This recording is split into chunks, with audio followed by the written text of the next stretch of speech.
Mais uma hashtag até o fim, galera. Vamos até o fim hoje. Tranquilo, até as 9. Tranquilo. Live de agora, a aula de agora vai ser sobre tratamento de dor crônica. Vamos falar a lenda de Pirona. A lenda de Pirona. Dor crônica é maravilhoso.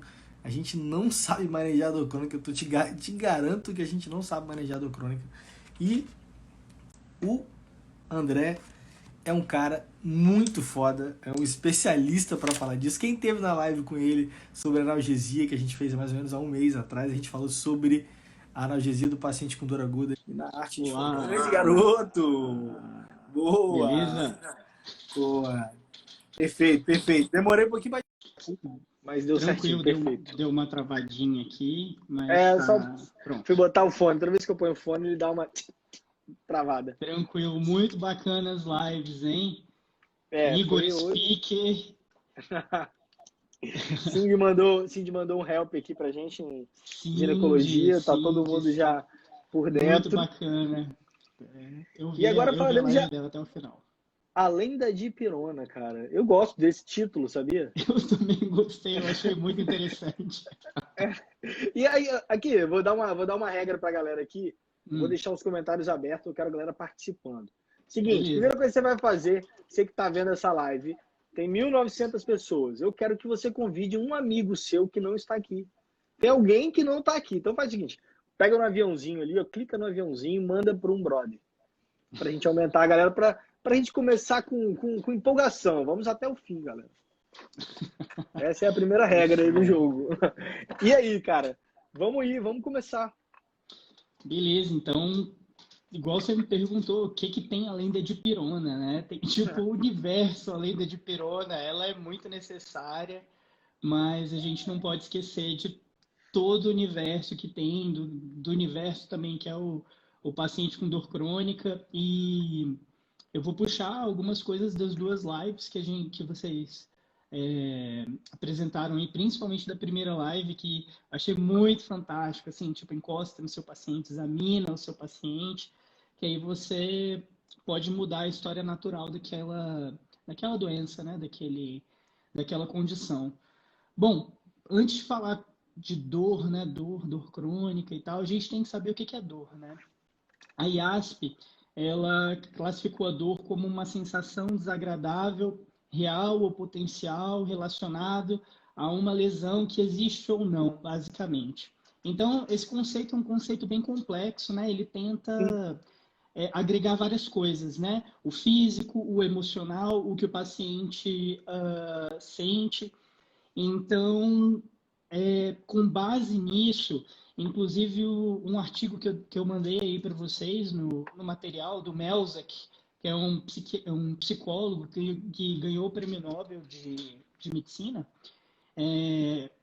para ensinar a gente a entender um pouco de dor crônica, ele tentou dimensionar essas dores. Então, para fazer a gente entender um pouquinho como o paciente vem a desenvolver dor crônica, como ele experimenta essa dor, a gente tem algumas dimensões dessa dor. Então, antes de falar para vocês de dor, eu vou falar para vocês da dimensão da dor. Então, a gente sabe lá que tem como é que a gente sente dor, né? A gente tem o estímulo nos nossos receptores, que são as terminações nervosas especializadas em sentir a dor, né? Mas pressão, temperatura e várias outras sensações, vibração e tal. A gente tem a transmissão desse estímulo, né?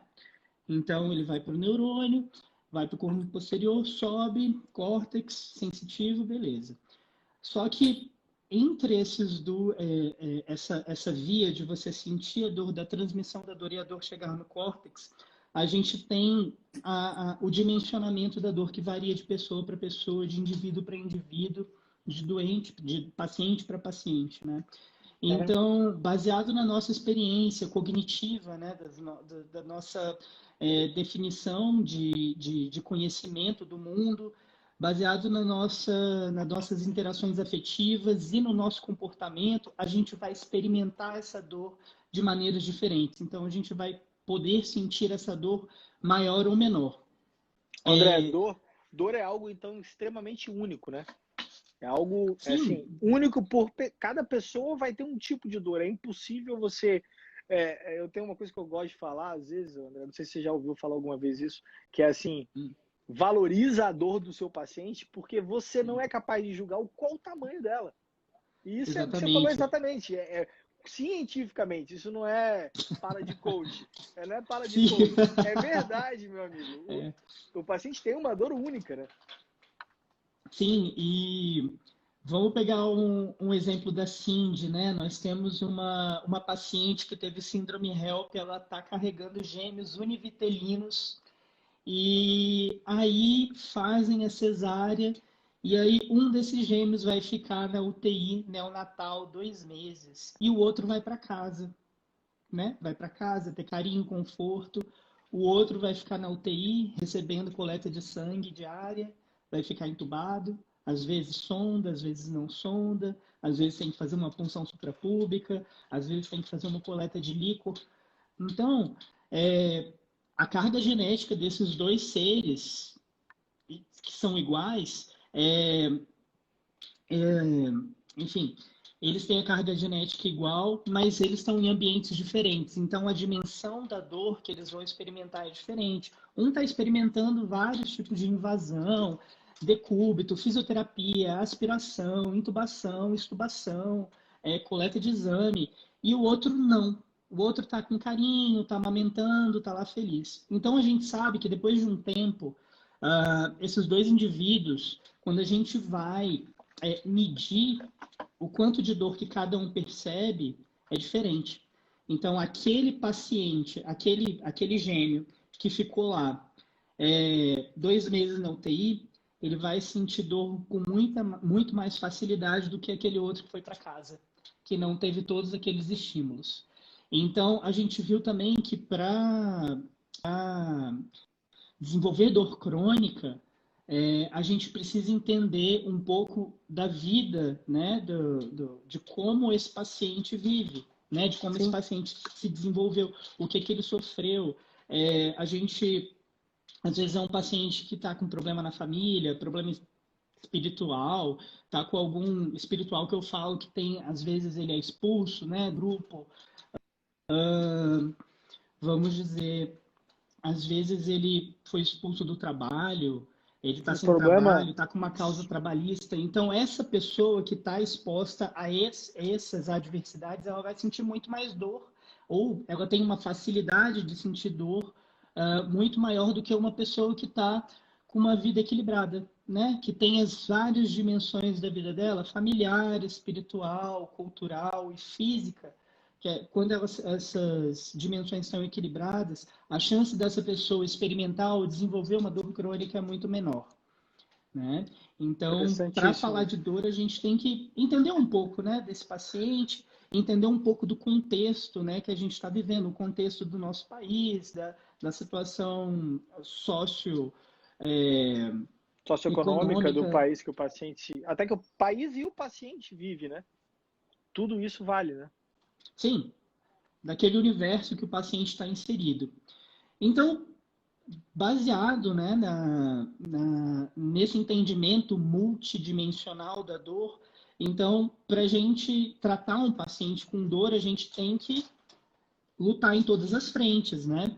Eu atendi essa semana um paciente dos Estados Unidos que ele é Marine, e ele fez uma Fuzileiro. associação interessante, assim, ele falou, doutor, para a gente conseguir controlar essa dor, a gente vai ter que lutar em várias frentes de batalha. Eu falei, exatamente. Então, a gente vai ter que lutar em várias dimensões dessa dor para ter a maior chance de melhorar, né, esse quadro de dor que o paciente apresenta. Bom, avançando um pouquinho, para a gente entender, né, eu já vou chegar em dor crônica, Uhum. mas para a gente entender da fisiopatologia da dor, a gente tem a dor nociceptiva e a dor neuropática. Então, a dor nociceptiva, nociceptiva pode ser somática ou visceral, né? Ela pode ser da superfície, ela pode ser bem localizada, ou ela pode ser das vísceras, dor abdominal, uma dor de cavidades. Eu vi que vocês também já fizeram, né, algumas aulas sobre dor abdominal, achei bem Sim. interessante, né? Eu já falei sobre dor somática e visceral, né? É uma dor que você Sim. localiza, e a dor peritoneal, que é uma dor mais complexa, às vezes, de avaliar, né? Então, Sim, até porque a gente tem uma diferença do número e do tipo de terminações nervosas em cada estrutura dessa. Então, por isso que é muito difícil a gente localizar aonde está a dor visceral e classificar esse tipo de dor. E a dor neuropática é a dor que a gente tem uma lesão de neurônio, né? Então, a dor nociceptiva é aquela dor que você quebra o braço, que você corta a mão, enfim. A dor neuropática, a gente tem uma lesão de neurônio. Então, o que a gente... Um exemplo clássico disso é o herpes zoster, né? Você tem uma inflamação daquele caminho de neurônio e você vai ter uma dor basicamente neuropática uhum. naquela situação. Bom, a gente sabe que qualquer um desse tipo de dor, eles podem evoluir para dor crônica. Mas muitas vezes na dor crônica a gente tem uma mistura desses tipos de dor. É muito difícil quando a gente olha um paciente com dor crônica, a gente vê que esse paciente puramente tem um tipo de dor nociceptiva ou uma dor neuropática, né? Então, na prática, a gente tem uma mistura disso tudo, e isso é importante para a gente pensar no nosso arsenal medicamentoso para tratar esse paciente. Porque muitas vezes a gente não pode tratar esse paciente com uma dor complicada, uma dor crônica, com medicamentos puramente para dor nociceptiva ou para medicamentos puramente com dor neuropática. Então, a gente vai ter que realmente fazer uma alquimia para tentar lutar em várias frentes, né? E Sim, igual o seu tentar, paciente falou. sim, e tentar conseguir um alívio de dor de uma maneira mais efetiva. Bom, a gente sabe, então, a gente tem esses dois tipos de dor. A gente sabe que, por influências genéticas, ambientais e tal, esse paciente vai evoluir para dor crônica. Então, a gente vai ter uma modificação gênica, de expressão gênica no cérebro desses pacientes, que vai facilitar o paciente a sentir dor, que ele vai diminuir o limiar de dor, Limiar de dor. tanto central quanto periférico. A gente vai ter expressão de várias proteínas de membrana, de vários receptores, que vão facilitar isso, essa diminuição essa diminuição do limiar de dor. Então, para falar uma linguagem mais fácil, quanto mais influência de dor, quanto mais tempo o paciente sente dor, ou quanto mais ele está exposto, mais o cérebro vai entender que aquilo é normal e mais facilmente esse paciente vai sentir dor. Então, esses pacientes eles vão evoluir para dor crônica. Isso a gente chama de sensibilização central. É um conceito que hoje a gente usa muito quando o paciente tem dor crônica, porque muitas vezes a gente quer tratar o local anatômico da lesão, mas a gente esquece que a gente teve uma modificação aqui na transmissão, no córtex cerebral. E a gente também tem nesse paciente com dor crônica o sistema límbico atuando. A gente tem vários estudos de ressonância magnética funcional que esses pacientes com dor crônica, o sistema límbico, que também é responsável pelas emoções, ele influencia muito nessa intensidade de dor ou nessa experiência de dor. Então, por exemplo, um paciente que tem dor crônica, quando ele fica triste, ansioso, chateado, depressivo, enfim, nervoso, ele vai sentir a dor com uma intensidade muito maior do que uma outra pessoa que não tem essa sensibilização central. Então, entender isso é importante também para a gente pensar que não é só com medicamento, não é só com fisioterapia que a gente trata essa dor. Excelente Então, isso. sim, a gente precisa de várias mãos, né? A gente precisa de Várias várias frentes frentes, aí. né? Várias frentes de Eu batalha até, para... eu até abri os comentários para ver o que a galera Uhum, tá sentindo quando tá ouvindo isso, porque eu tô ouvindo isso e tô realmente vendo exatamente essas coisas que eu sempre acreditei, e é uma coisa que pessoal mesmo, do meu trabalho como médico, uma coisa que o Igor acredita muito também, que é essa uhum, individualização. Sempre, sim. né? Sempre existe uma pessoa lá que é muito individual e muito típica. Eu digo isso porque eu já estive do outro lado. Eu já estive mais de uma Uhum. vez do outro lado. Já estive entre a vida e a morte mais de Eu uma vez sei. também. Então, eu sei que lá existe um indivíduo, como você comentou, que está não só geneticamente falando, eu também tenho um conteúdo, eu tenho uma vida ambiental, eu tenho, vamos dizer, como a dimensão ambiental, achei maravilhoso isso, a dimensão da dor, a dimensão ambiental do onde o paciente está inserido vai expressar nele uma nova forma genética, onde ele vai ter uma diferença na percepção da dor. Olha que coisa crucial. Então, tá aí você que está ouvindo, se você está aqui, 2.200 pessoas estão nessa live, a próxima vez que você vê um paciente com dor crônica, você vai lembrar que há uma dimensão, você vai lembrar dessa palavra dimensão, hashtag dimensão, tá? Primeiro hashtag que eu puxo. Maravilhoso isso, cara. Muito legal. E você colocou esses artigos aqui, né? A galera vai receber Eu também. coloquei. A galera vai receber. Tem alguns que eu só botei o título e outros eu até grifei as partes mais importantes desses artigos, né? E passando um pouquinho, né, a gente entendendo, né, dessa complexidade do paciente com dor crônica, a gente vai, tipo, esse paciente chega para você, né, no pronto-socorro e tal, ou no seu consultório. Eu achei interessantíssimo quando, eu não sei se foi na live do Igor, a primeira live ou na segunda, que vocês falaram assim, presta atenção, você é um médico, às vezes um médico do interior, só tem você. Então, gente, vocês têm que aprender a reconhecer dor crônica e a tratar o melhor que vocês puderem esse paciente. Porque às vezes você que está aí vendo essa live, vai ser a melhor chance que aquele paciente tem de melhorar, né? De você dar uma qualidade de vida melhor para ele. Então, como que você vai avaliar essa dor? Então, a dor, a gente vai avaliar de várias formas, né? A gente vai avaliar se ela é nociceptiva ou neuropática. A gente vai avaliar se ela é aguda ou crônica. Aguda é aquela dor menor de 3 meses, mais bem localizada, benigna. A dor pós-operatória, muitas vezes, né? É o nosso exemplo, né? O paciente sente dor e muitas vezes depois ele melhora, algumas vezes não. A gente vai ter uma dor que pode ser maligna ou não. A gente vai falar dos red flags, tá? Porque todo mundo que trabalha em pronto-socorro tem que ficar de olho nesses red flags, né? E a gente vai ter que saber onde está o local anatômico dessa dor, o dermátomo, o local dessa dor. Então, a chave, muitas vezes, de você tratar esse paciente com dor crônica é o exame físico. Você tem que encostar no paciente, você tem que examinar, você tem que fazer uma excelente história, porque baseado nessa história, você, além de ter noção daquelas outras dimensões que eu falei para você da dor, a dimensão do trabalho do paciente, da família do paciente, da espiritualidade do paciente, da cultura do paciente. Eu falo isso também porque eu tenho alguns pacientes indígenas, crianças indígenas, e é muito interessante, às vezes, entender como eles expressam a dor, que é completamente diferente das outras crianças que moram aqui na cidade. Então, a realidade cultural também influencia muito, né? Eu queria saber, agora que você falou, fiquei curioso. As crianças indígenas, os povos tradicionais, geralmente eles entendem a dor como um sinal de fraqueza. Então, eles não demonstrar a dor para eles é um sinal de fraqueza.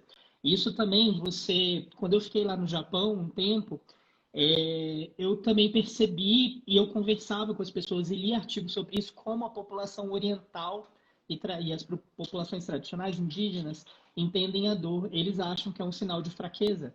Então, muitas vezes você não demonstra dor. E isso, se você pensar, é uma coisa bem primitiva, porque você pegar um animal não pode demonstrar dor, senão ele vai ser o primeiro. Fraco, né? Ele vai ser a primeira vítima daquele predador, né? E com as crianças indígenas e os indígenas em geral, é assim também, porque a criança com dor ela vai receber menos alimento, menos atenção, muitas vezes. Hoje isso mudou muito, né? A gente tem um cuidado muito grande e tal, mas vamos tentar pensar numa situação isolada, né? Num local onde você não tem muitos recursos. Então, expressar a dor nesses ambientes, nesses universos, é um sinal de fraqueza. Então, muitas vezes as criancinhas indígenas, elas não falam que estão sentindo dor. E aí, às vezes, deixa para um estado mais avançado, talvez, né? Exatamente. Quando não tem como mais segurar, né? Exatamente. Então, puxando um pouco desse gancho aí, a gente sabe que quanto mais tempo o paciente sente dor, a dor dele fica mais difícil de tratar, porque a gente vai ter mais modificações genéticas e mais facilitação desses vias de dor, desses canais, desses receptores. Então, quanto mais tempo a gente demora para tratar, mais difícil é. Então, por isso que quando a gente recebe um paciente com dor, a gente tem que tentar cortar essa via ou diminuir o estímulo dessa via ou tentar interromper esse processo natural da dor crônica, porque vai virar um processo natural de uma dor crônica intratável ou de muito difícil controle, né? Uma história natural. Então, nós, como profissionais de saúde, a gente tem que saber pelo menos reconhecer e enviar esse paciente para um serviço especializado para tentar quebrar essa história natural, né, da dor crônica. Bom, então, falando um pouquinho da duração da dor, né? A dor aguda a gente falou que é uma dor menor de 3 meses, então a dor crônica, que é o que a gente vai falar agora, é aquela dor que tem uma duração maior do que 3 meses. É uma dor mais difícil de tratar, é uma dor que se mistura, é uma dor que tem influência do ambiente, é uma dor que quando o paciente fica deprimido ele sente mais dor, é uma dor que causa mais insônia, é uma dor que causa outros sintomas, que dificulta o trabalho desse paciente, o relacionamento com a família. Então, a gente ficar esperto, aquela dor estranha, não sei, aquele hashtag dor estranha, que você tem que olhar você tem que pensar aquela dor estranha, então você tem que olhar com mais carinho. Algo mais relacionado, né, André? Uma dor que, como você falou, eu me lembrei da enxaqueca, da áurea, né? Sim.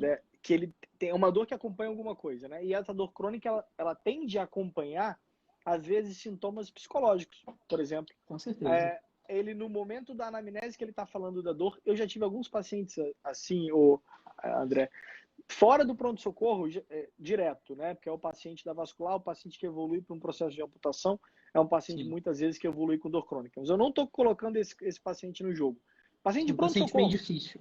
Paciente de pronto-socorro, acontece às vezes chegar um paciente com dor crônica. Eu lembro de uma que me chamou a atenção, era uma menina com endometriose. Eu atendi ela em 3 hospitais diferentes, assim, em momentos diferentes. E uma coisa que me chamava a atenção é que toda vez que ela ia contar da dor dela, ela vinha com uma história. Não era eu comecei a sentir dor ontem, não. Era há um mês atrás eu tive um problema que aconteceu isso, que eu fiz aquilo, e aí eu perdi o emprego, e aí meu marido me largou, e aí depois a gente voltou. Era uma história muito maior, né? Não era uma simples queixa, sabe? Sim. Eu tenho uma dor aqui, sabe, no ombro, assim, não. Era uma dor, não sei se estaria associada com a palavra, eu não gosto da palavra poliqueixa, eu não gosto dessa palavra, porque essa palavra ela é mais pejorativa do que ela é usada pejorativamente. Um estigma. Um estigma muito ruim. Quando o colega fala, essa paciente é poliqueixosa. Não, mas é uma paciente que vai agregar mais queixas à anamnese. E não queixas simplesmente de sinais e sintomas, mas queixas da vida.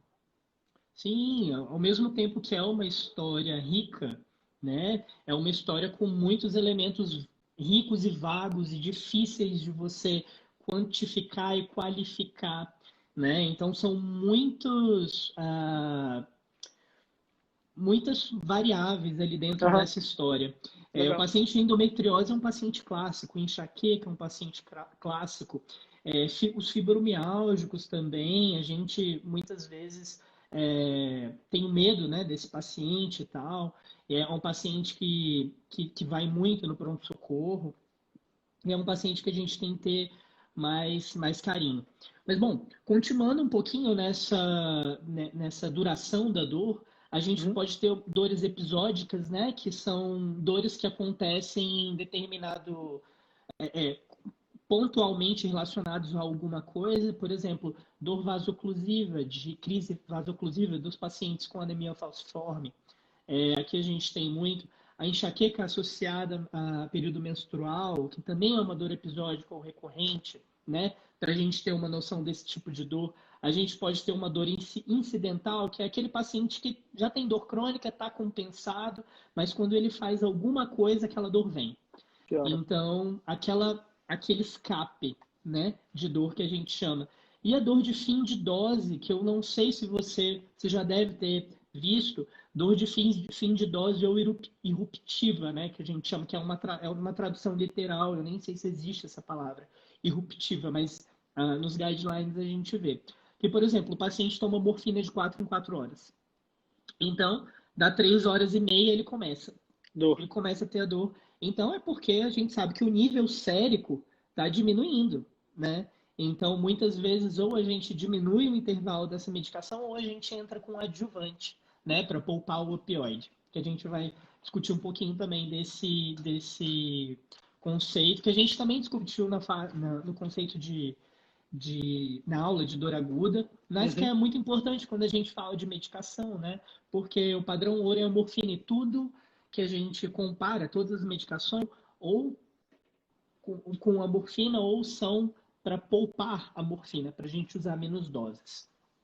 Bom, então a gente tem esses tipos de dor, né?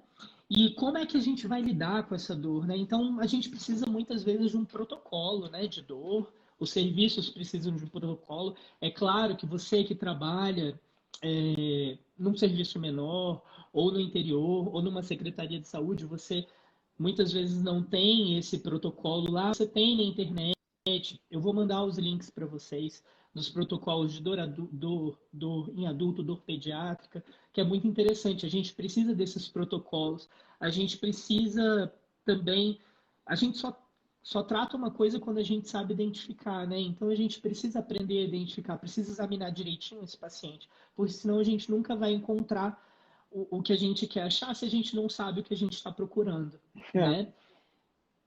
Isso é óbvio. Então a gente precisa estudar, precisa treinar, a gente precisa pegar esse paciente, precisa reconhecer o que faz ele ter uma crise de dor, precisa aprender a evitar isso, a gente precisa aprender a ferir a dor, né? Então a gente precisa.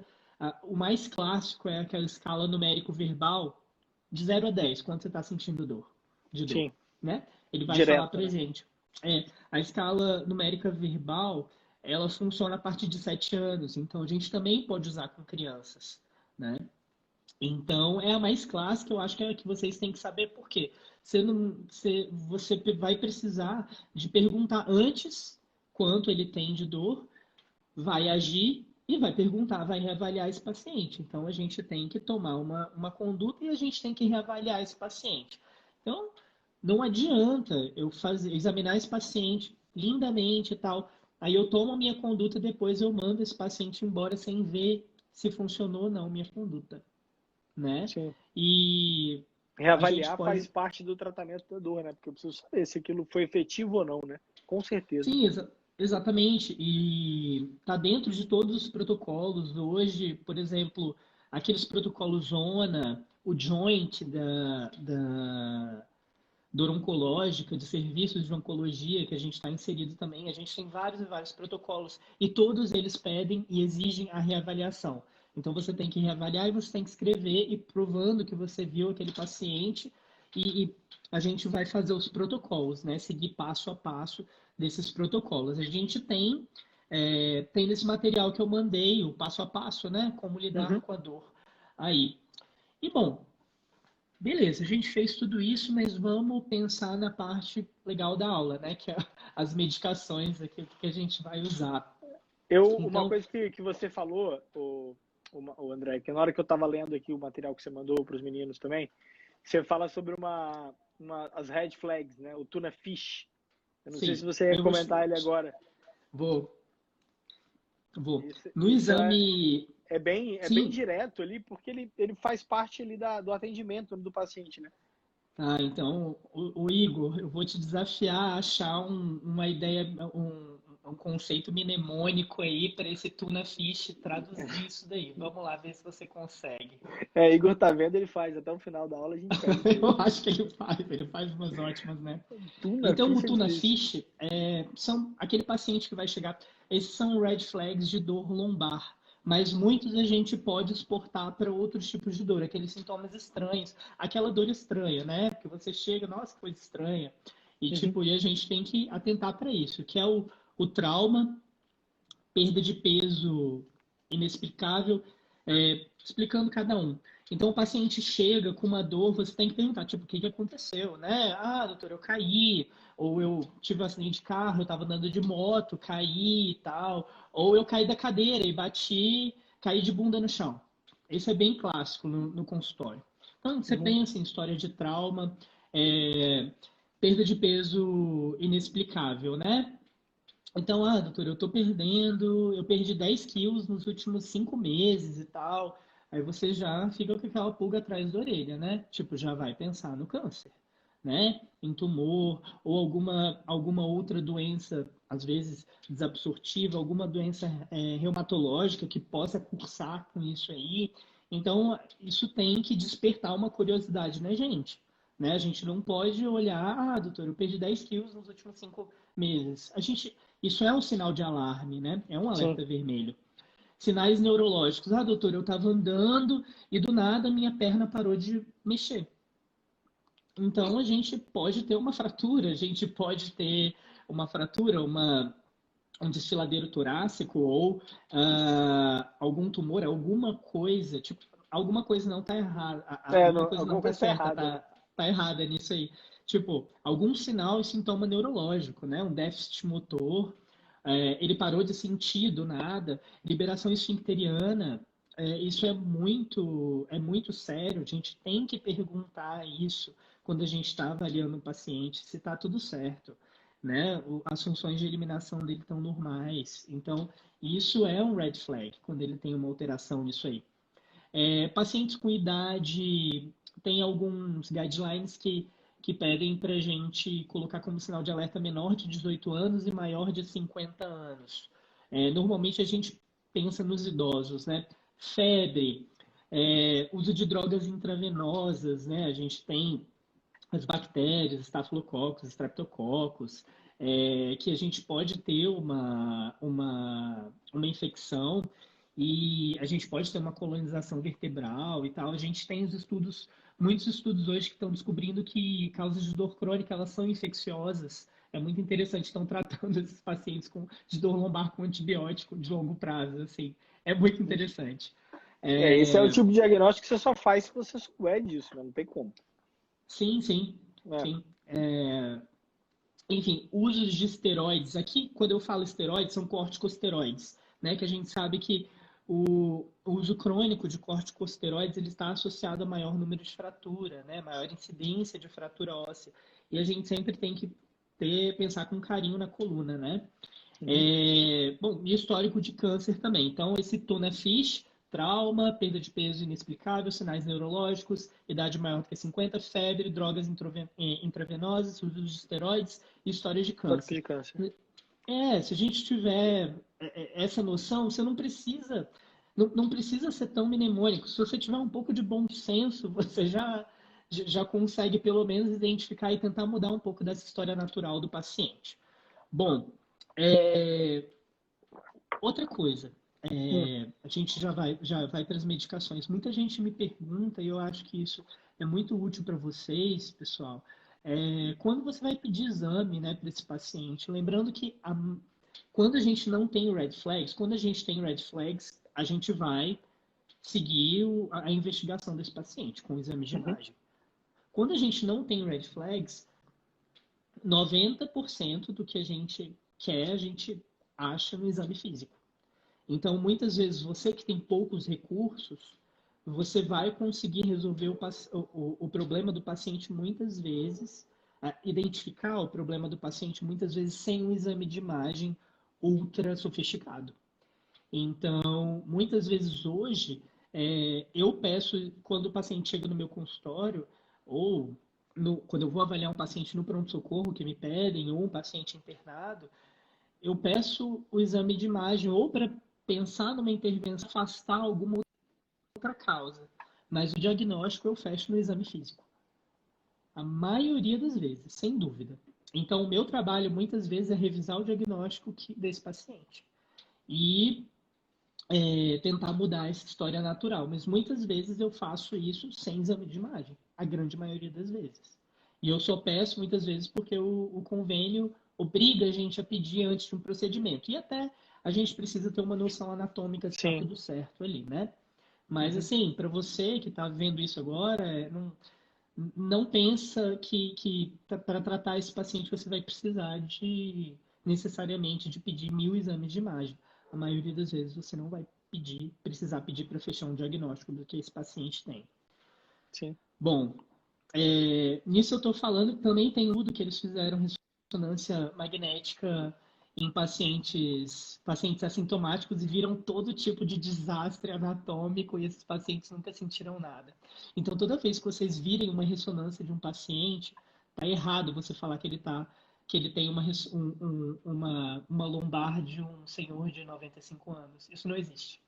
Isso é incorreto do ponto de vista científico de falar, porque a gente sabe muitas vezes que pessoas assintomáticas têm várias alterações bizarras na coluna, né, estruturais, e nunca sentiram dor. Então, Sim. muitas Olhar um vezes a raio-x gente... e falar, é por isso que está doendo, né? Não é simples assim, né? Não, não é. Muitas vezes a gente precisa desses exames, mas para vocês pararem de estigmatizar também, vocês não, nós pararmos de estigmatizar os pacientes, né? Eu muitas vezes falei isso. Nossa, você tem uma ressonância de um senhor de 80 anos. Isso é mentira, né? A gente não pode fazer esse paralelo entre alterações anatômicas e nível de dor, né? A gente precisa entender daquelas várias frentes e dimensões de dor. Bom, vamos pular aqui. A gente sabe, né, da estratégia multimodal para tratar esse paciente, então não é só somos nós, né? Nós somos uma frente de batalha, mas a gente vai precisar que esse paciente faça fisioterapia, a gente vai precisar que esse paciente faça psicoterapia, muitas vezes fonoaudiologia, a gente vai precisar de ajuda muitas vezes de outras especialidades, ortopedia, neurocirurgia, reumatologia. Então, o tratamento do paciente de dor, a gente nunca vai conseguir sair do lugar se a gente andar sozinho. A gente precisa de uma equipe multidisciplinar e multiprofissional. Senão a gente nunca vai sair do lugar. Mas voltando aqui para a gente, aqui então eu vou. Tem como você mostrar a escada analgésica da OMS, Rumi? Eu ia mostrar, mas como eu coloquei os slides da Cindy, eu não estou conseguindo puxar para a galera. Não, tranquilo, a gente fala aqui rapidinho. A gente sabe que a OMS liberou assim, nos guidelines de dor, a escada de tratamento de dor, que é primeiro degrau, segundo, terceiro e quarto. O primeiro degrau é dor fraca, que a gente vai tratar com analgésicos comuns, anti-inflamatórios e adjuvantes, né? Eu não falei ainda o que são adjuvantes, né? Falei. Acho que adjuvantes, então, elas são medicações que elas também vão ajudar no controle de dor e elas muitas vezes vão tratar os sintomas, os efeitos colaterais dessas nossas medicações que a gente usa para tratar dor. Então, muitas vezes antieméticos, laxantes, deixa eu ver mais Antiespasmódicos, o né? que, antiespasmódicos, antidepressivo, anticonvulsivante. Então, a gente vai ter todo esse arsenal aí para junto entrando na escada de dor. Então, a primeira escada é a dor leve. É a dor que o paciente fala que está de 1 a 3 de dor. Na escala em 0 a 10, ele fala que está 3. Dor leve, beleza, primeiro degrau, analgésicos comuns, anti-inflamatórios e adjuvantes. Beleza. Então, a gente sobe para o segundo degrau, né? Dor moderada. Então, de 4 a 6. Que ele fala, doutor, eu estou com 4 a 6 de dor. Então, o que a gente faz? A gente quase sempre pega a escada anterior e adiciona alguma coisa. Então, o que a gente vai fazer no segundo degrau? A gente vai usar analgésicos comuns, anti-inflamatórios, só que a gente vai adicionar os opioides fracos, que são a codeína e o tramadol, né? Sempre os adjuvantes também. E na terceira escada, a gente vai ter, que é uma dor forte de 7 a 10, a gente vai ter as outras escadas, só que ao invés de opioides fracos, a gente vai usar os opioides fortes. Na live anterior de dor aguda, a gente ensinou o pessoal a usar morfina, né? Aqui eu vou citar a morfina e vou citar os outros opioides. E a gente tem o quarto degrau, que são os procedimentos minimamente invasivos que a gente não vai abordar aqui, porque foge um pouco. Mas eles existem, né? A gente tem um quarto degrau, então a gente tem para onde ir. E lembrando que do mesmo jeito que a gente sobe, a gente desce também, tá? Então, a gente não vai precisar, um paciente com zero de dor, continuar com ele com uma medicação super potente ou com um esquema super complexo. A gente sobe e desce. É o A gente mesmo. até falou sobre isso, né, na última live, né? Que é você Sim, escalona para cima e depois escalona para baixo, né? exatamente, exatamente. No nível de complexidade que você tem, você sobe e depois de descomplexidade, você vai deixando o tratamento mais simples, né? Uhum. Bom, agora a gente vou falar rapidinho dos medicações e a gente vai começar falando da dipirona, né? Eu acho Tem que que vale, começar, né? A né? gente não Ela é pode a esquecer campeã, da né, cara? dipirona. Não, a campeã. E hoje eu vou falar de diclofenaco, que você me cobrou a Você última não vez. Eu falou. falei, não, eu não uso mais diclofenaco, mas aí eu voltei e tem uma novidade de diclofenaco que eu vou falar também. Diclofenac é um clássico. Então, o mecanismo de ação da dipirona tem vários, e toda vez que a gente tem vários mecanismos de ação que as pessoas teorizam, ninguém sabe direito como funciona. Então, eles teorizam que é alguma coisa de inibição de prostaglandinas e leucotrienos. Então, a gente vai usar 1 grama de 6 em 6 horas, no máximo 4 gramas, e a gente vai tratar dores leves e todas as outras dores também, porque a dipirona ela tem um efeito poupador de opioides. Isso em vários e vários e vários estudos. Então, mesmo aquele paciente que está usando morfina em doses normais de morfina, 10 miligramas de 4 em 4 horas, talvez se a gente usar a dipirona 1 grama de 4 em 4 horas, a gente consiga fazer com que ele use uma dose menor de morfina. Bom, o paracetamol também é outro clássico, né? 750 miligramas de 6 em 6 horas. A gente tem que ter cuidado com o paciente com disfunção hepática, tá, gente? Eu particularmente não gosto de usar porque muitos dos nossos pacientes eles usam várias classes de medicações que sobrecarregam o fígado, né? Os citocromos e tal. Então sempre olhar com carinho, né? Para esse paciente, tentar fazer uma visão completa desse paciente e também para preservar o que a gente pode preservar. No caso, o paracetamol, eu particularmente sempre prefiro dipirona por essa sobrecarga hepática que ele pode causar, né? Com hepatite fulminante, a gente tem vários relatos e tal. Não é tão comum, mas no nosso país que a gente tem casos de dengue e tal, que às vezes os pacientes usam muito paracetamol, a gente vê isso daí. Bom, analgésicos comuns, basicamente esses, pessoal. Então a Dipirona gente e vai usar paracetamol. sempre. Dipirona paracetamol. A gente vai usar sempre pronto-socorro sempre, tá? Então, anti-inflamatórios não esteroidais, né? Então a gente vai. Eu vou começar do diclofenaco, né? Que ele vai inibir COX-1, COX-2 igualmente.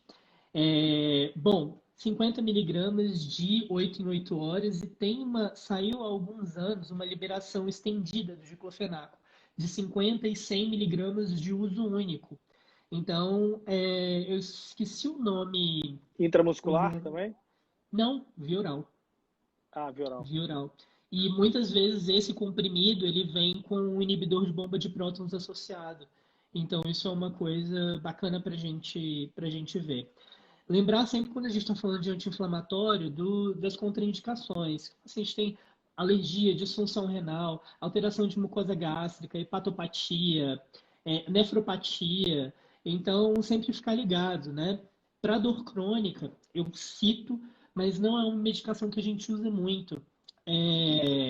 Depois a gente responde É, as perguntas. Já vou terminar de falar vou as tirar um pouquinho, medicações senão. aqui. Isso. A última live foi rapidinha, né? É, foi Não, então, rápido, a 1 hora e gente 40. tem isso, cetoprofeno, 100 miligramas de 12 em 12 horas. Ficar esperto com as mesmas contraindicações do diclofenaco, né?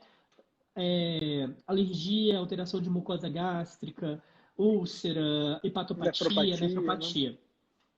Tem um que eu gosto muito, que é o inibidor de COX-2, que é o celecoxib, que é o Celebra, né, que a Celebra. gente pode... Celebra, 200 miligramas de 12 em 12 horas, tem algumas pessoas bem corajosas nos Estados Unidos que estão deixando de usar tramadol e codeína e estão utilizando inibidores de COX-2 a longo prazo. Mas a gente ainda não tem um respaldo científico para saber se isso é tão seguro assim.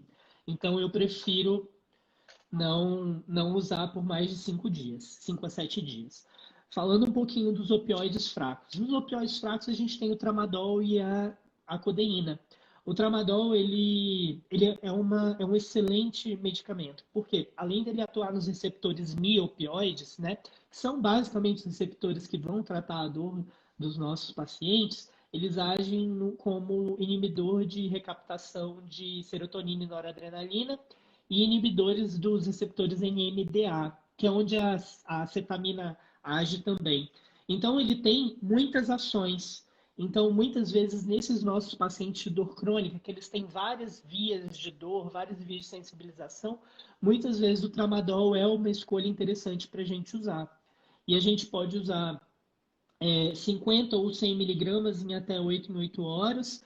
A gente tem uma dose máxima de 360 miligramas, de 300 miligramas, podendo extrapolar um pouquinho, mas só para vocês que trabalham em pronto-socorro terem uma noção, toda vez que você está precisando usar umas doses muito grandes dessas medicações, é melhor escalonar depois, escalonar para o próximo degrau, né? Sim, a gente conversou até sobre isso da última vez. Sim, Nem que seja exatamente. em baixas Então, doses, né? Você poupar um exatamente. pouco. Exatamente. Então, a gente tem a codeína também, que a gente pode usar 30 miligramas de 4 em 4 horas, 360 miligramas é o máximo, tem ação em receptor Mi. A codeína vai virar morfina, né? Vai ser metabolizada e 10% dela vai virar morfina, daí que vem essa. Então, basicamente é isso. É uma droga bem comum, mas 30% da população tem uma alteração de metabolização. Ou supermetaboliza ou não metaboliza nada. Então, se você tiver tramadol, sempre dê preferência ao tramadol no pronto-socorro ou se esse paciente tiver condição de comprar. Mas é dado pelo SUS a codeína, tá? Sim. Bom, aí a gente vai passar para os opioides fortes. Sem a morfina, lembrando que opioides fortes eles não têm dose teto, tá, pessoal? Então, a dose teto a dose máxima dos opioides fortes vai ser quando o paciente começar a não tolerar essas doses, ter efeitos colaterais, né? E todo opioide forte, a gente vai falar aqui da morfina, da metadona, do fentanil e da buprenorfina, a gente tem que ter a noção de depressão respiratória e tal.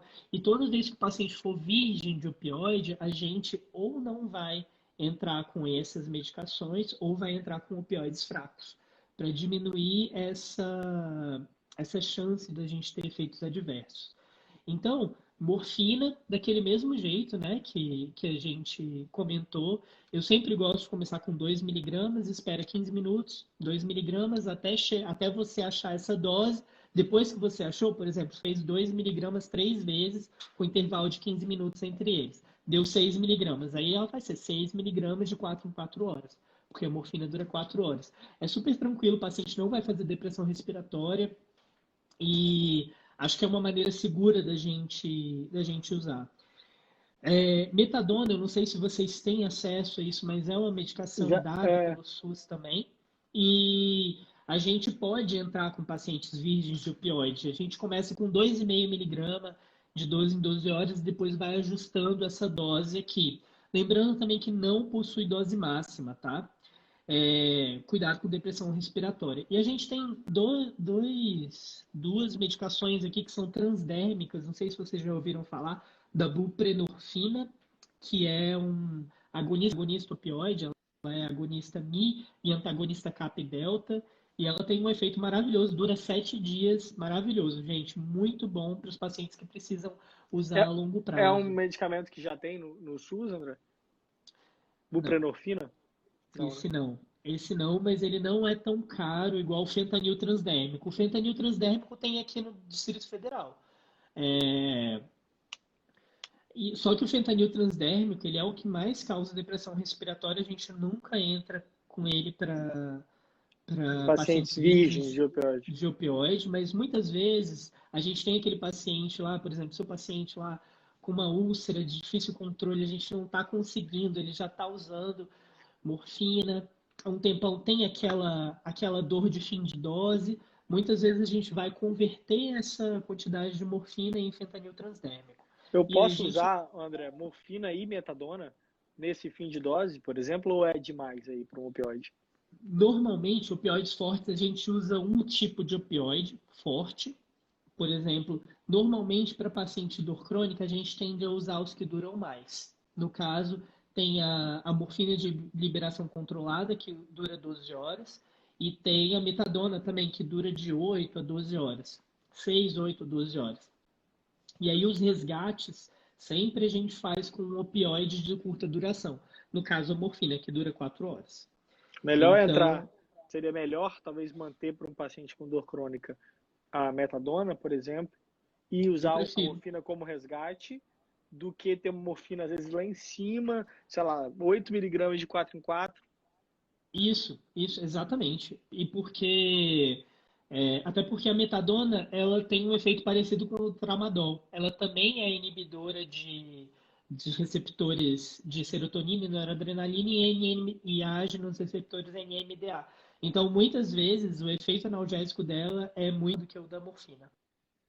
Então, é uma droga que a gente tem no SUS e que a gente poderia aprender a manejar.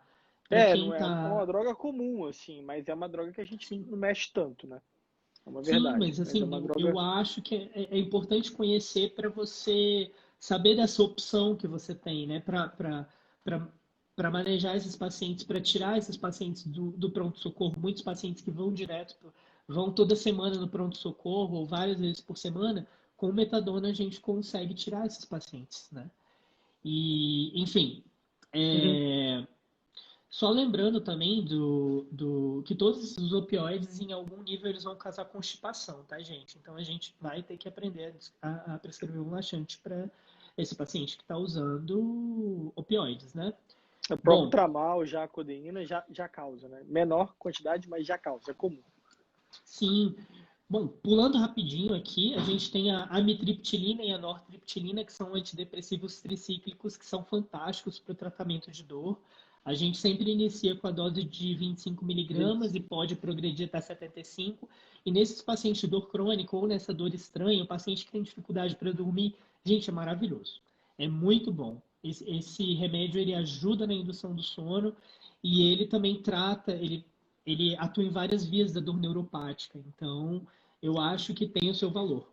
Eu tenho feito para os pacientes 25 miligramas uma vez ao dia à noite.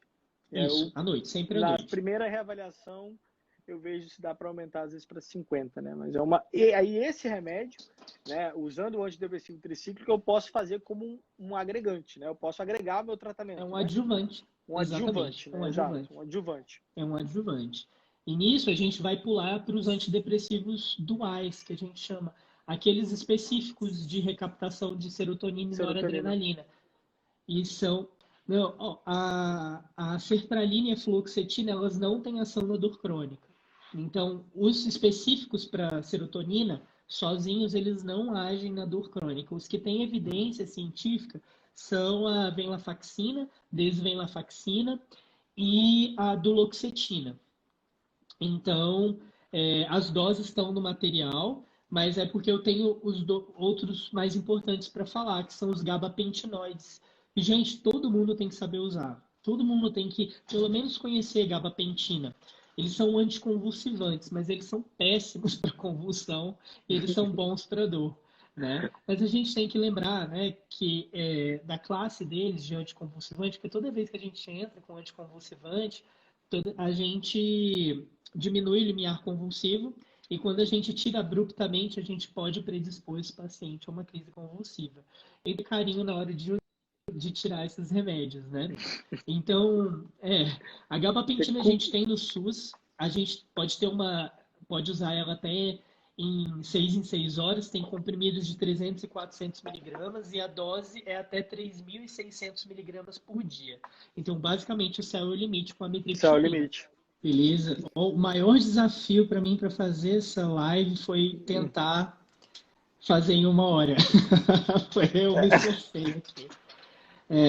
Mas então, Por isso que eu voltando te na coloquei no gabapentina. final. Eu te coloquei no final Sim, para você sim, ficar à eu vontade, você sabia. ficar livre. Eu sabia. Mas obrigado. Bom, só para falar da gabapentina, gente. Então, o céu é o limite, vocês têm que saber usar. Cair na prova de residência, gente. Gabapentina não tem ação nos receptores GABA, tá?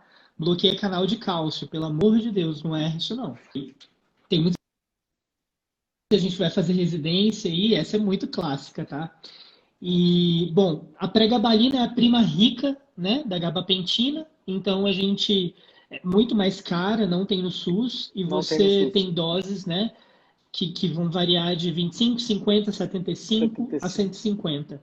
Normalmente a gente usa 600 miligramas de 12 em 12 horas, e, bom, basicamente são esses gabapentinoides. Você pode usar carbamazepina também, pode, mas ela já tem, a ação é um pouco diferente, ela tem mais uma ação em neuralgia do trigêmeo, né? Que você pode usar de 300 até 8, de 200 até 800 miligramas por dia de 12 em 12 horas.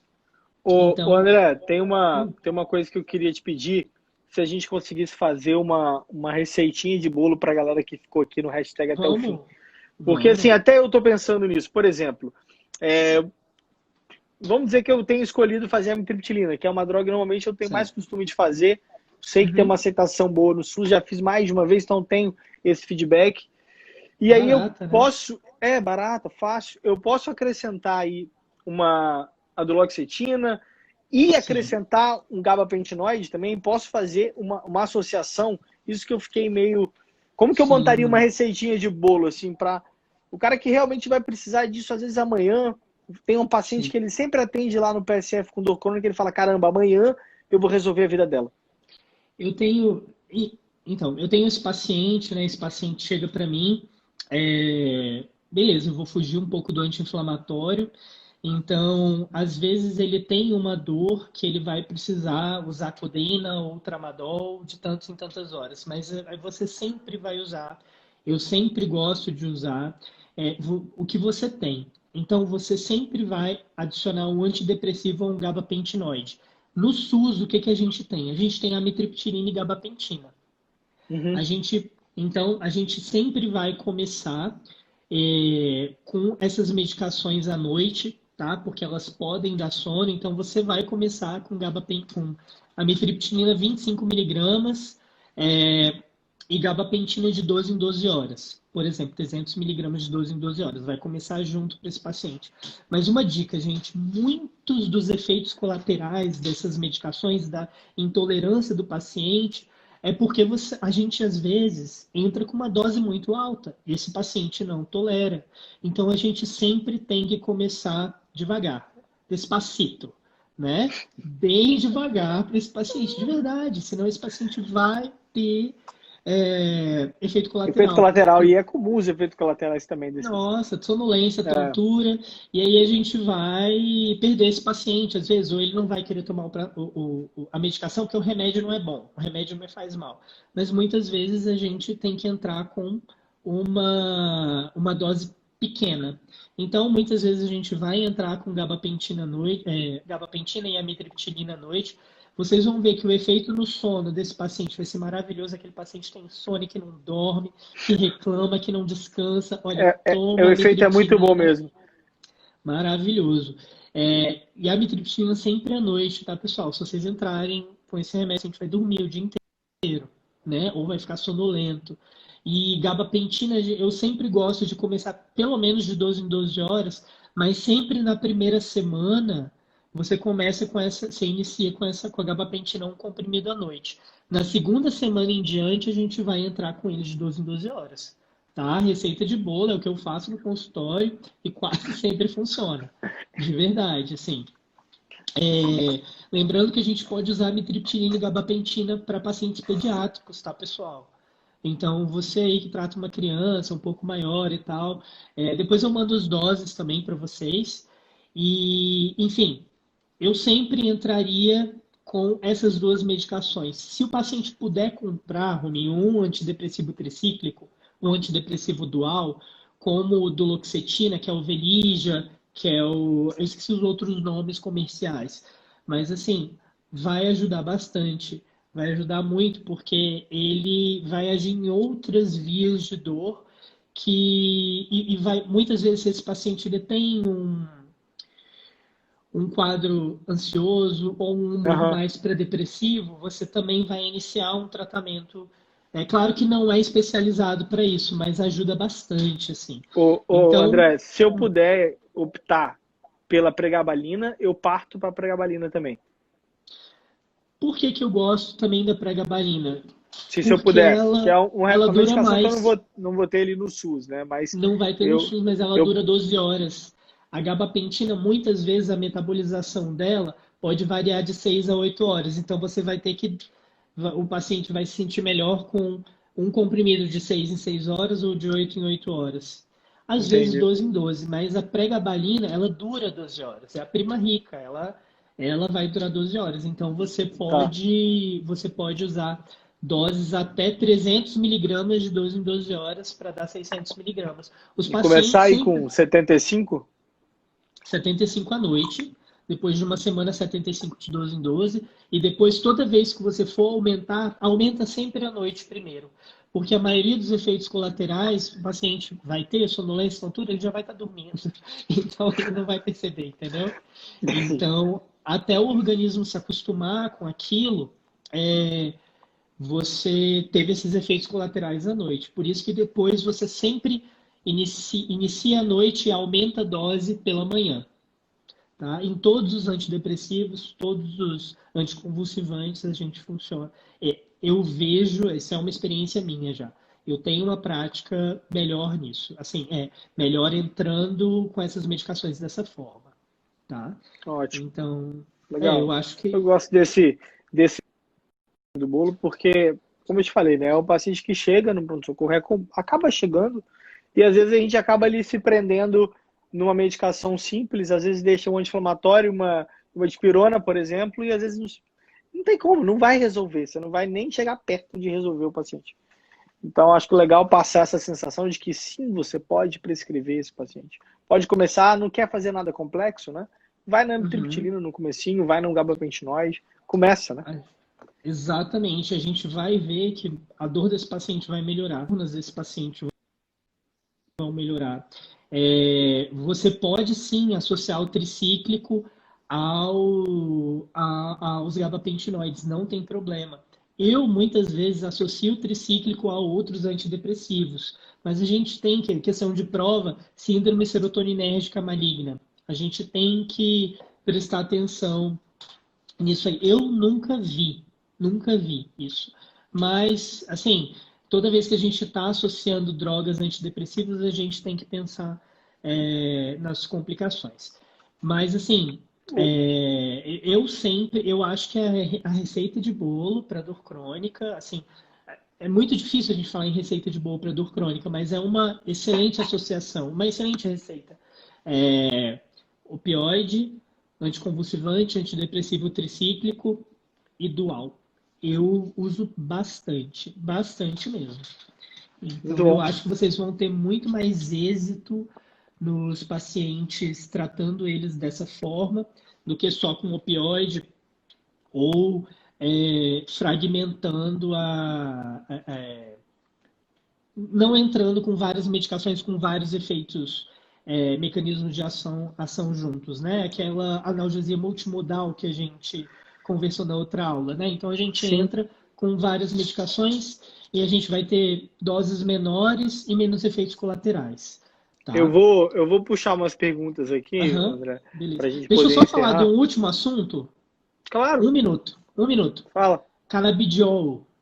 Ah, sim, que você falou comigo que você queria falar. Sim, Legal, a e tá gente. totalmente alta, né? Totalmente alta. Sim. Eu vou te falar que eu acho que hoje uns 30, 40% dos meus pacientes os novos estão procurando para prescrição de canabidiol, né? Então é uma coisa que, gente, eu não tenho, eu estou falando da questão médica aqui. Eu não Sim, tenho opinião sobre o uso recreativo disso, não cabe nessa aula. Então a gente vai falar sobre o uso terapêutico, né, dessas técnico, medicações. né? Técnico, exatamente.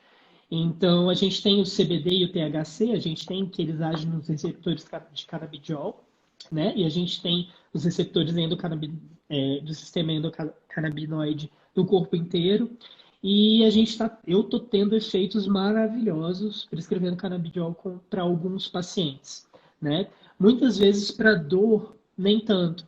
Mas você pensar que você tem um paciente que está em quimioterapia, o paciente não está comendo, então Certo. aumenta o apetite dele. O paciente tem dor. A gente sabe que o CBD, o canabidiol e o THC, eles podem ter ação dos receptores miopioides também. Então, eles têm uma ação na dor, como se fosse um opioide. A gente vai ter um efeito antiemético muito potente. Então, André, o canabidiol que está sendo proposto aí, que você até coloca aqui na aula, é só o CBD? eu estou falando do CBD, exatamente. Mas a gente Não? tem também o THC, mas o THC é outra conversa. Sim. Muitas vezes a gente tem uma sobreposição de receptores, mas eles podem agir de maneiras diferentes. Por exemplo, o efeito disfórico do THC é maior. Então, a gente pode ter não vou dizer dependência, mas a gente tem que ter uma vigilância maior para Maior. essa medicação, Desse efeito, exatamente. né, disfórico, né? Poderia O acontecer. CBD, o CBD, inclusive, tem uma pesquisa acontecendo na UNB que eles estão tentando fazer o tratamento de pessoas viciadas em crack com canabidiol. Muito interessante. E então é uma coisa para vocês terem noção do que tá tendo, tá vindo. No Brasil ainda está começando, mas assim, fora do Brasil, Califórnia, Austrália, Japão, estão usando e muito, muito, muito, muito. Então é uma coisa que a gente tem que pensar, tem que estudar, tem que entender, que pode ser Uma uma outra arma ferramenta aí, né? a gente Uma outra lutar numa arma para a outra gente usar, frente. né? Exatamente. Então, basicamente é isso. Eu queria dar uma pincelada no canabidiol para vocês Bom, terem noção de que ele existe, né? E que o efeito terapêutico dele existe. E é uma medicação que tem uma ação muito boa em muitos efeitos, em muitas condições. eu vou abrir algumas Uhum, perguntas aqui. beleza. Deixa eu ver alguma que seja bem, que englobe bastante coisa. Ah, sim. Acho que isso aqui é legal porque faz parte de um conceito, né? Que talvez não tenha ficado claro para ele. Quando entrar com antidepressivo ou gabapentina, antes ou depois da morfina?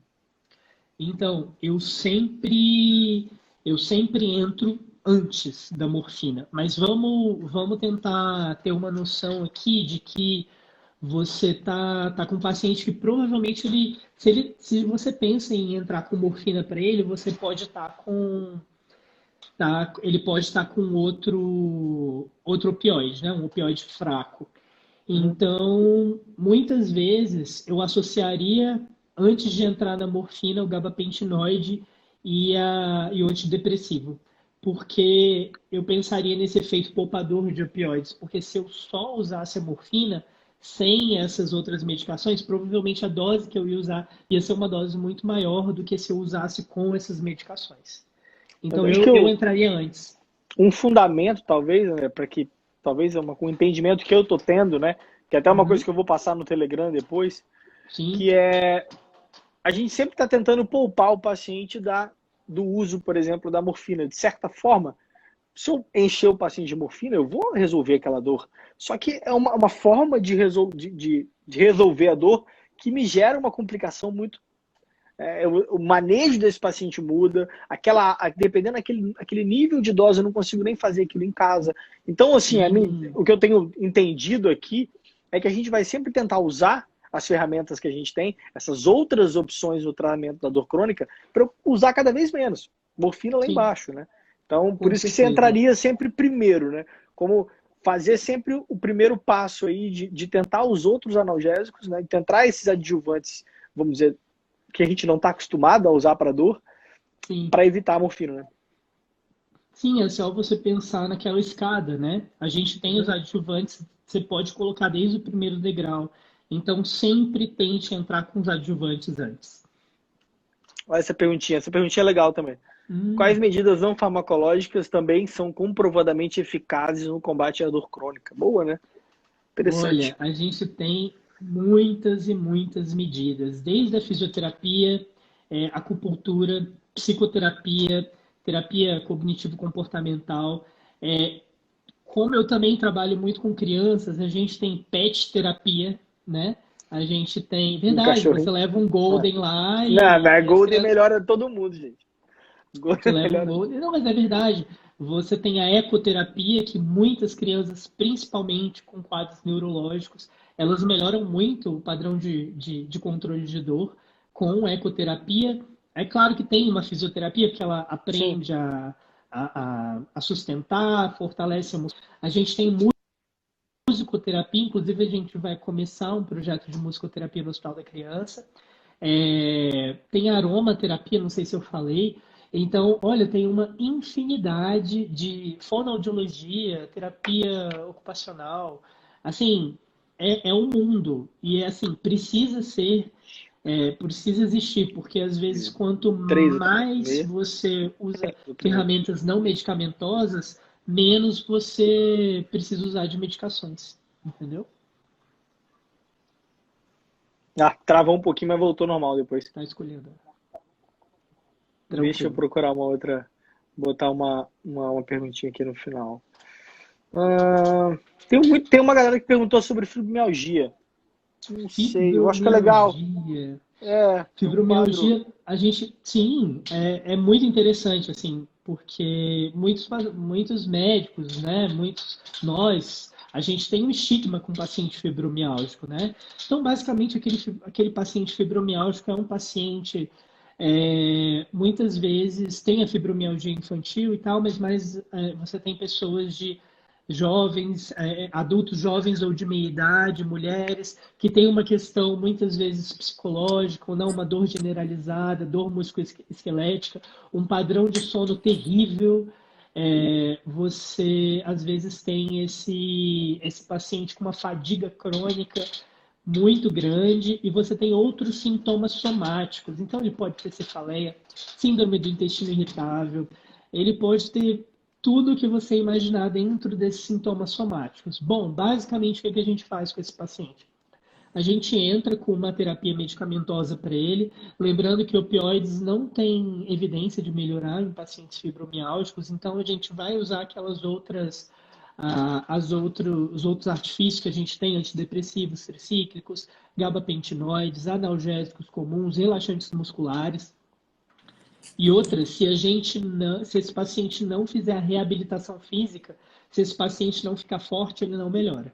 Então, ele vai ter que fazer atividades de impacto, de aeróbico, porque isso vai aumentar o limiar de dor dele, exatamente. Então, ele vai precisar se mexer, ele vai precisar ficar forte. Então, tem sim como melhorar, mas assim, é um trabalho.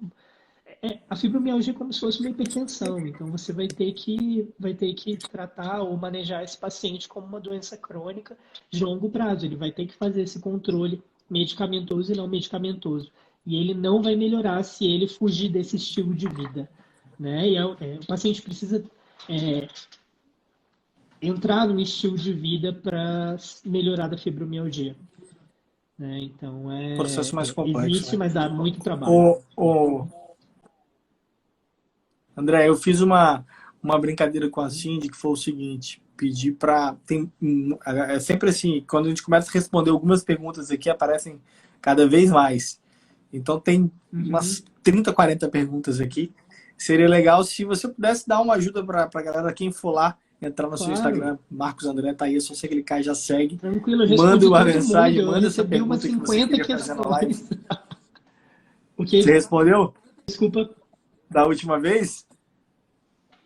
Foi, Da última vez de você gente me respondeu? perguntou, foram muito. Sim, o pessoal muito Então, bacana, perfeito. assim, muito legal. Muito legal. E eu sou acessível, viu, gente? Vamos Manda que eu Vamos respondo. repetir essa estratégia aí, vamos repetir essa estratégia. Quem não teve muitas perguntas aqui, pessoal. Eu queria muito poder responder Que várias bom. aqui, já tá 1h30 nessa live. nessa aula. Uma aula que se estendeu sempre. A aula com o André sempre se estende para quem curte. Você demora muito E nessas aulas. manda né? lá, Brincadeira. entra no Instagram do André, manda mensagem para ele. A dúvida que você queria tirar aqui, ele vai tirar para você, tá? Ele prometeu aqui, tá prometido na live, então tem que cumprir. Prometido. E tudo isso que a gente falou, todo esse material, toda essa parte de referência que a gente está falando aqui durante essa aula, a gente vai mandar para vocês no Telegram, vamos mandar no e-mail também. Então, saindo dessa live, tá liberado você ir lá, entra no nosso Telegram, entra no Instagram do André, manda as perguntas para ele continuar respondendo. E, cara, acho que a gente só tem a agradecer. Foi muito massa. Não, eu esse tempo, queria mais um agradecer dia muito aqui, o convite. mais uma live. Pô, foi muito maneiro, cara. Vou te falar que esse material que você me mandou é um material que eu adorei. Quero muito ler essa parte de dimensão da dor.